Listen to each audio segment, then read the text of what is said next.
ರಾಜ್ಯ ರಾಜಕೀಯದಲ್ಲಿ ಈಗ ಬದಲಾವಣೆಯ ಗಾಳಿ ಬೀಸಿರುವಂಥದ್ದು, ಅದರಲ್ಲೂ ಕೂಡ ಕಾಂಗ್ರೆಸ್ಸಿನಲ್ಲಿ ಸಿದ್ದರಾಮಯ್ಯರ ಬದಲಾವಣೆಗೆ ಈಗ ಕ್ಷಣಗಣನೆ ಆರಂಭ ಆಗಿದೆ ಅಂತಲೇ ಹೇಳ್ಬೋದು.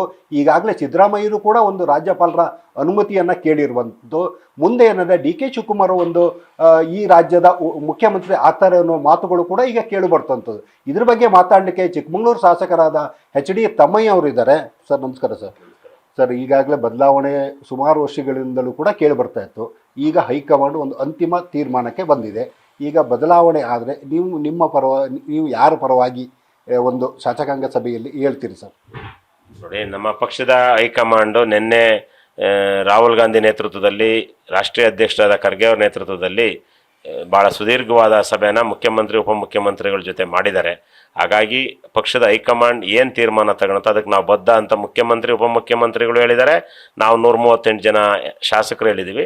ನಾನು ವೈಯಕ್ತಿಕವಾಗಿ ನಮ್ಮ ಪಕ್ಷದ ಏನು ಹೈಕಮಾಂಡ್ ತೀರ್ಮಾನ ಮಾಡುತ್ತೋ ಅದಕ್ಕೆ ಖಂಡಿತ ಬದ್ಧ. ಅವ್ರು ಏನು ತೀರ್ಮಾನ ತಗೊಂತಾರೆ ಅದಕ್ಕೆ ನಾನು ಬದ್ಧ. ಸರ್, ಈಗ ಒಂದು ವೇಳೆ ಶಾಸಕಾಂಗ ಸಭೆ ನಡೆದ್ರೆ, ಈಗ ಶಾಸಕರನ್ನೆಲ್ಲ ಕರೆದಾಗ ವೈಯಕ್ತಿಕವಾಗಿ ಅಭಿಪ್ರಾಯವನ್ನು ಕೇಳ್ತಾರೋ ಅಥವಾ ಓವರಲ್ ಆಗಿ ನಿಮಗೆ ಒಂದು ಮಾಹಿತಿಯನ್ನು ಕೊಟ್ಟು ಆ ಮೂಲಕ ಒಂದು ಆಯ್ಕೆ ಆಗ್ತದೆ? ಕಳೆದ ಬಾರಿ ಶಾಸಕಾಂಗ ಸಭೆಯಲ್ಲಿ ಗುಪ್ತ ಮತದಾನಕ್ಕೆ ಅವಕಾಶ ಕೊಟ್ಟಿದ್ದರು ಶಾಸಕಾಂಗ ಪಕ್ಷದ ನಾಯಕನ ಆಯ್ಕೆ ಮಾಡೋದಕ್ಕೆ ಶಾಸಕರಿಗೆ. ಬಹುಶಃ ಈ ಸಾರಿ ಅಂಥ ಸಂದರ್ಭ ಸನ್ನಿವೇಶ ಬರಲ್ಲ ಅಂತ ನನಗೆ ಅನಿಸುತ್ತೆ. ಹಾಗಾಗಿ ಈ ಬಾರಿ ಏನು ಪಕ್ಷದ ಹೈಕಮಾಂಡು ಯಾರನ್ನ ಶಾಸಕಾಂಗ ಪಕ್ಷದ ನಾಯಕನ ಮಾಡಬೇಕು ಅಂತ ಹೇಳ್ತಾರೋ ಅದಕ್ಕೆ ಎಲ್ಲರೂ ಖಂಡಿತ ಅವಿರೋಧವಾಗಿ ಆಯ್ಕೆ ಮಾಡ್ತೀವಿ. ಚಿಕ್ಕಮಗಳೂರು ಜಿಲ್ಲೆ 5 ಜನ ಶಾಸಕರು ಆಯ್ಕೆ ಆಗಿದ್ದಾರೆ ಕಾಂಗ್ರೆಸ್ಸಲ್ಲಿ. ಇಲ್ಲಿ ಕೂಡ ಏನಂದರೆ ಉಸ್ತುವಾರಿ ಸಚಿವರು ಕೂಡ ಒಂದು ಮಾತನ್ನು ಹೇಳಿದರು, ನನಗೆ ಉಸ್ತುವಾರಿ ಸಚಿವ ಸ್ಥಾನನ ಬೇರೆಯವರಿಗೆ, ನಮ್ಮ ಜಿಲ್ಲೆಯವರಿಗೆ ಕೊಡಬೇಕು ಅಂತೇಳಿ. ಆ ವಿಚಾರವಾಗಿ ನಿಮಗೆ ಯಾರು ಮಾತುಕತೆ ಏನಾದ್ರು ನಡೆದಿದೆ ಸರ್ ಹೈಕಮಾಂಡ್? ನನಗೇನು ಆ ಥರ ಯಾವಾಗಲೂ ಚರ್ಚೆ ಆಗಿಲ್ಲ. ನಮ್ಮ ಜಿಲ್ಲೆಗೆ 3 ವರ್ಷದಿಂದ ಉಸ್ತುವಾರಿ ಸಚಿವರಾಗಿ ಜಾರ್ಜ್ ಸಾಹೇಬರು ಒಳ್ಳೆ ಕೆಲಸ ಮಾಡಿದ್ದಾರೆ. ಅತಿ ಹೆಚ್ಚು ಬಾರಿ ನಮ್ಮ ಜಿಲ್ಲೆಗೆ ಭೇಟಿ ಕೊಟ್ಟಿದ್ದಾರೆ. ಅಧಿಕಾರಿಗಳ ಸಭೆ, KDP ಸಭೆ ನಡೆಸಿದ್ದಾರೆ. 5 ಜನ ಶಾಸಕರನ್ನ ಒಂದು ಕುಟುಂಬದ ಯಜಮಾನ ರೀತಿ ನಡೆಸ್ಕೊಂಡು ಹೋಗಿದ್ದಾರೆ. ಹಾಗಾಗಿ ನಮಗೆ ಜಾರ್ಜ್ ಸಾಹೇಬರು ಹೊರಗಿನವರು ಅಂತ ನಮಗೆ ಅನಿಸೇ ಇಲ್ಲ. ಹಾಗಾಗಿ ಆ ರೀತಿ ಸಂದರ್ಭ ಬಂದರೆ ನಮ್ಮಲ್ಲಿ 2 ಸಲ ಗೆದ್ದಿರೋರು 2 ಶಾಸಕರಿದ್ದಾರೆ. ನಮ್ಮ ಜಿಲ್ಲೆಯಲ್ಲಿ ಯಾರಿಗೆ ಹೈಕಮಾಂಡ್ ಕೊಟ್ಟರು ನಮ್ಮದೇನು ಅಭ್ಯಂತರ ಇಲ್ಲ.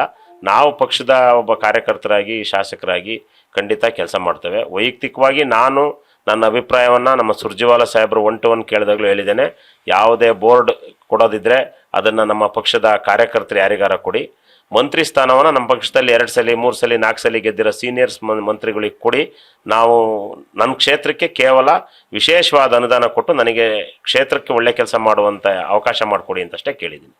ಈಗ ಶಾಸಕಾಂಗ ಸಭೆಯನ್ನು ಕರಲಿಕ್ಕೆ ಏನಾದ್ರು ಒಂದು ನಿಮ್ಮ ಹೈಕಮಾಂಡಿಂದ ಏನಾದ್ರು ನಿಮಗೆ ಮಾಹಿತಿ ಏನಾರು ಅಥವಾ ಫೋನ್ಗೆ ಏನಾರು ಹೇಳಿದ್ರೆ ಸರ್? ಇನ್ನು ಬಂದಿಲ್ಲ, ಬಂದಮೇಲೆ ಗೊತ್ತಾಗುತ್ತೆ. ಬಂದಿಲ್ಲ ಇನ್ನು. ಇದಿಷ್ಟು ಚಿಕ್ಕಮಗಳೂರು ಶಾಸಕ ಎಚ್ ಡಿ ತಮ್ಮಯ್ಯವರ ಮಾತು. Maharudra Hittalakoppa, news first Chikkamagaluru. News first ನಿರ್ಭೀತಿಯಿಂದ ನಿಮ್ಮ ಪರವಾಗಿ.